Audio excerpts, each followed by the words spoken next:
Hi കൂട്ടുകാരെ, പുതിയ വീഡിയോയിലേക്ക് സ്വാഗതം. ഇത് 5ാം ക്ലാസ്സിലെ ലേബർ ഇന്ത്യയിലെ സോഷ്യൽ സയൻസിൻ്റെ ആനുവൽ എക്സാമിൻ്റെ മോഡൽ ക്വസ്റ്റ്യൻ ആണ്. നമുക്കത് നോക്കാം. Activity 1. Which of the following statements about incomes are correct? വരുമാനവുമായി ബന്ധപ്പെട്ട് താഴെ പറയുന്നതിൽ ശരിയായ പ്രസ്താവനകൾ എന്തെല്ലാം? First, all jobs provide the same income. എല്ലാ തൊഴിലിനും ഒരേ വരുമാനമാണ് ലഭിക്കുക. അടുത്തത്, difference in income sources effect family income.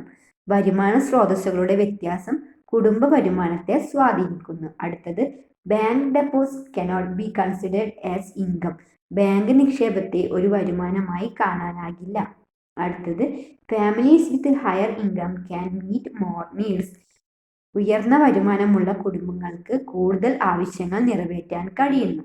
അപ്പോൾ ഏതായിരിക്കും മക്കളെ ശരിയായ പ്രസ്താവന? Difference in income sources effect family income. വരുമാന സ്രോതസ്സുകളുടെ വ്യത്യാസം കുടുംബ വരുമാനത്തെ സ്വാധീനിക്കുന്നു. അടുത്തത്, families with higher income can meet more needs. ഉയർന്ന വരുമാനമുള്ള കുടുംബങ്ങൾക്ക് കൂടുതൽ ആവശ്യങ്ങൾ നിറവേറ്റാൻ കഴിയുന്നു. അടുത്ത ചോദ്യം, what are the reasons for difference in family income? കുടുംബ വരുമാനം വ്യത്യാസപ്പെടാൻ കാരണങ്ങൾ എന്തെല്ലാം? അപ്പോൾ എന്തെല്ലാമായിരിക്കും മക്കളെ? Difference in income sources are a major reason for variation in family income. Bank deposits, stock investment, assets, etc. are examples of various income sources. Income levels vary depending on the difference in these sources of income. Those with higher incomes can fulfill more of their needs, whereas peoples with lower income often struggle to meet even their basic necessities. അപ്പോൾ എന്താ പറഞ്ഞിരിക്കുന്നത്? വരുമാന സ്രോതസ്സുകളിൽ ഉണ്ടാകുന്ന വ്യത്യാസം കുടുംബ വരുമാനം വ്യത്യാസപ്പെടുന്നതിൻ്റെ പ്രധാന കാരണമാണ്. ബാങ്ക് നിക്ഷേപം, ഓഹരി നിക്ഷേപം, ആസ്തികൾ എന്നിവ വിവിധ വരുമാന സ്രോതസ്സുകളാണ്. വരുമാന സ്രോതസ്സിലുള്ള വ്യത്യാസം അനുസരിച്ച് വരുമാനത്തിലും വ്യത്യാസമുണ്ടാകും. ഉയർന്ന വരുമാനമുള്ളവർക്ക് കൂടുതൽ ആവശ്യങ്ങൾ നിറവേറ്റാൻ കഴിയുന്നു. എന്നാൽ താഴ്ന്ന വരുമാനമുള്ളവർക്ക് അവരുടെ അടിസ്ഥാന ആവശ്യങ്ങൾക്ക് പോലും പല അവസരങ്ങളിലും നിറവേറ്റാൻ സാധിക്കാതെ വരുന്നു. Next activity 2. Why did Sahodaran Ayyappan organise the Mishra ഭോജനം on May 29, 1917? Sahodaran Ayyappan 1917 May 29 നടത്തിയ മിശ്രഭോജനം എന്തിനു വേണ്ടിയായിരുന്നു? To oppose the discrimination in society related to dining together. ആഹാരം കഴിക്കുന്നതിൽ സമൂഹത്തിൽ നിലനിന്നിരുന്ന വിവേചനത്തിനെതിരെ. അടുത്തത്, to provide food for the poor. പാവപ്പെട്ടവർക്ക് ആഹാരം നൽകുന്നതിന് വേണ്ടി.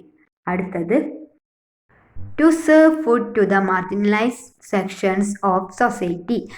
അധസ്ഥിത വിഭാഗക്കാർക്ക് ആഹാരം നൽകുന്നതിന് വേണ്ടി. അടുത്തത്, to eradicate hunger in the country. നാട്ടിലെ പട്ടിണി ഇല്ലാതാക്കാൻ വേണ്ടി. അപ്പോൾ എന്തായിരിക്കും മക്കളെ അതിൻ്റെ ഉത്തരം വരിക? To oppose the discrimination in society related to dining together. ആഹാരം കഴിക്കുന്നതിൽ സമൂഹത്തിൽ നിലനിന്നിരുന്ന വിവേചനങ്ങൾക്കെതിരെയാണ് സഹോദരൻ അയ്യപ്പൻ 1917 മെയ് 29 മിശ്രഭോജനം നടത്തിയത്. Next question, social inequality refers to a condition where all social groups are not treated equally. What are the causes of social inequality? സാമൂഹികമായി എല്ലാ ജനവിഭാഗങ്ങളും തുല്യരല്ലാത്ത അവസ്ഥയാണ് സാമൂഹിക അസമത്വം. സാമൂഹിക അസമത്വത്തിന് കാരണങ്ങൾ എന്തെല്ലാമായിരിക്കും മക്കളെ? Economic inequality, educational inequality, inequalities within social structures, geographical disparities, and historical factors are the causes of social inequality. സാമ്പത്തിക അസമത്വം, വിദ്യാഭ്യാസ അസമത്വം, സാമൂഹിക ഘടനകൾക്കുള്ളിലെ അസമത്വം, ഭൂമിശാസ്ത്രപരമായ അസമാനതകൾ, ചരിത്രപരമായ ഘടകങ്ങൾ എന്നിവ സാമൂഹിക അസമത്വത്തിന് കാരണമാകുന്നു. Next activity 3. Which is the star closer to Earth, the living planet? ഭൂമി എന്ന ജീവഗ്രഹത്തോടെ ഏറ്റവും അടുത്ത് സ്ഥിതി ചെയ്യുന്ന നക്ഷത്രം ഏതാണ്? സൺ, വീനസ്, ആൻഡാരസ് ഹെർക്കുലീസ് ഏതാ മക്കളെ വരുക? സൂര്യനല്ലേ, sun. Next, what are the characteristic of stars? നക്ഷത്രങ്ങളുടെ പ്രത്യേകതകൾ എന്തൊക്കെയാണ്? Stars appear small because they are far away from the earth. Stars are giant celestial bodies that are luminescent. They emit large amount of heat and light. Galaxies are clusters of billions of stars. എന്താ പറഞ്ഞിരിക്കുന്നത്? ഭൂമിയിൽ നിന്ന് വളരെ അകലെ സ്ഥിതി ചെയ്യുന്നവയാണ് നക്ഷത്രങ്ങൾ. അതുകൊണ്ട് നക്ഷത്രങ്ങളെ ചെറുതായി മാത്രമേ കാണാൻ കഴിയൂ. സ്വയം കത്തുന്ന ഭീമാകാരമായ ആഘോഷഗോളങ്ങളാണ് നക്ഷത്രങ്ങൾ. നക്ഷത്രങ്ങൾ വലിയ അളവിൽ താപവും പ്രകാശവും പുറത്തുവിടുന്നു. കോടിക്കണക്കിന് നക്ഷത്രങ്ങൾ ഉൾപ്പെടുന്ന നക്ഷത്രക്കൂട്ടങ്ങളാണ് ഗാലക്സികൾ. Next activity 4. Climate is the average daily weather conditions experience in an area over a long period. ദീർഘകാലമായി ഒരു പ്രദേശത്ത് അനുഭവപ്പെടുന്ന ദിനാന്തരീക്ഷ സ്ഥിതിയുടെ ശരാശരിയാണ് കാലാവസ്ഥ. During which weather season do the following news and announce usually occur?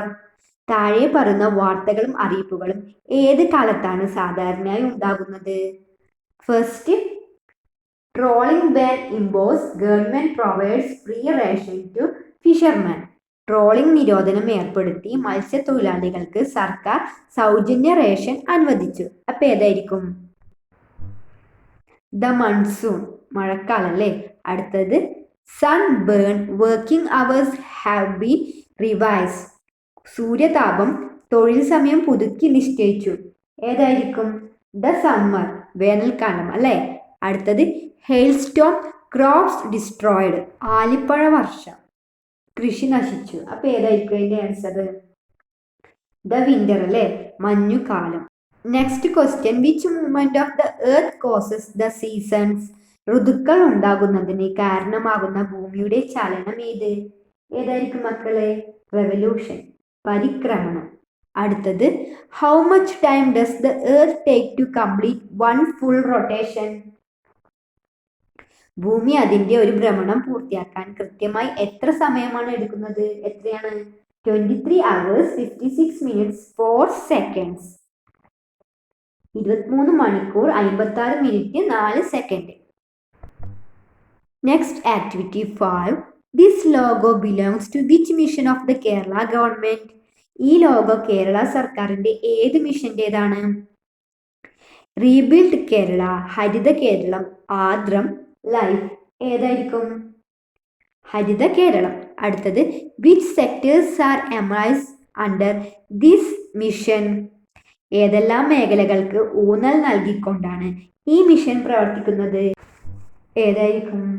The Haritha Keralam mission is a government initiative that focus on areas such as soil water conservation, sanitation, waste management and organic farming. The Harita Karma Sena and Panchatirth are notable programs under the Harita Kerala mission. എന്താ പറഞ്ഞിരിക്കുന്നേ? മണ്ണ്, ജലസംരക്ഷണം, ശുചിത്വം, മാലിന്യ സംസ്കരണം, ജൈവകൃഷി എന്നീ മേഖലകൾക്ക് ഊന്നൽ നൽകിക്കൊണ്ട് സർക്കാർ നടപ്പിലാക്കുന്ന പദ്ധതിയാണ് ഹരിത കേരളം മിഷൻ, ഹരിത കർമ്മസേന, പച്ചത്തുരുത്ത് തുടങ്ങിയവ ഹരിത കേരളം മിഷന്റെ ശ്രദ്ധേയമായ കർമ്മപരിപാടികളാണ്. Next activity 6. What are the rules and guidelines to be followed in school? Write any two. സ്കൂളിൽ പാലിക്കേണ്ട വ്യവസ്ഥകളും മാർഗനിർദ്ദേശങ്ങളും എന്തൊക്കെയാണ്? എന്തെങ്കിലും രണ്ടെണ്ണം എഴുതൂ. അപ്പൊ ഏതെല്ലായിരിക്കും മക്കളെ? Follow the time schedule, wear the school uniform. Next question, pictures of legislators are given below. Identify and write their names. നിയമനിർമ്മാണ സഭകളുടെ ചിത്രങ്ങളാണ് താഴെ കൊടുത്തിരിക്കുന്നത്. തിരിച്ചറിഞ്ഞ് അവയുടെ പേരെഴുതുക. അപ്പൊ ഫസ്റ്റ് നോക്കിയേ, അതെന്തായിരിക്കും? Indian parliament. നെക്സ്റ്റോ, Kerala legislative assembly. Next question, write the names of any two laws to be followed in daily life. നിത്യജീവിതത്തിൽ പാലിക്കേണ്ട ഏതെങ്കിലും രണ്ട് നിയമങ്ങളുടെ പേരെഴുതുക. അപ്പൊ എന്തെല്ലായിരിക്കും? Traffic law, environmental law. Next activity 7. Analyze the physiographical map of Kerala and identify the following information. കേരളത്തിന്റെ ഭൂപ്രകൃതി ഭൂപടം വിശകലനം ചെയ്ത് താഴെ പറയുന്ന വിവരങ്ങൾ കണ്ടെത്തുക. First question, which physiographic division has the smallest area? വിസ്തൃതിയിൽ ഏറ്റവും കുറവുള്ള ഭൂപ്രകൃതി വിഭാഗം ഏതായിരിക്കും മക്കളെ? കോസ്റ്റൽ ഏരിയ അല്ലേ? അടുത്തത്, the highland region of Kerala shares the most border with which neighbouring state? മലനാട് പ്രദേശം ഏത് അയൽ സംസ്ഥാനത്തിന്റെ അതിരായിട്ടാണ് കൂടുതൽ ഉള്ളത്? ഏതായിരിക്കും മക്കളെ? തമിഴ്നാട് അല്ലേ? അടുത്തത്, what are the 3 physiographic divisions of Kerala? കേരളത്തിന്റെ 3 ഭൂപ്രകൃതി വിഭാഗങ്ങൾ ഏതൊക്കെയായിരിക്കും? Coastal area, midland area and highland area. അടുത്തത്, which physiographic division is situated at the highest elevation above sea level? സമുദ്രനിരപ്പിൽ നിന്നും ഏറ്റവും ഉയരത്തിൽ സ്ഥിതി ചെയ്യുന്ന ഭൂപ്രകൃതി വിഭാഗം ഏതായിരിക്കും മക്കളെ? ഹൈലാൻഡ്. അപ്പോൾ നമ്മൾ ലേബർ ഇന്ത്യയിലെ എല്ലാ ആക്ടിവിറ്റീസും നോക്കി. ഇന്നത്തെ വീഡിയോ ഇഷ്ടപ്പെട്ടാൽ ചാനൽ സബ്സ്ക്രൈബ് ചെയ്യാനും വീഡിയോക്ക് ലൈക്ക് തരാനും മറക്കല്ലേ കൂട്ടുകാരെ. അപ്പോൾ അടുത്തൊരു വീഡിയോ കാണാം.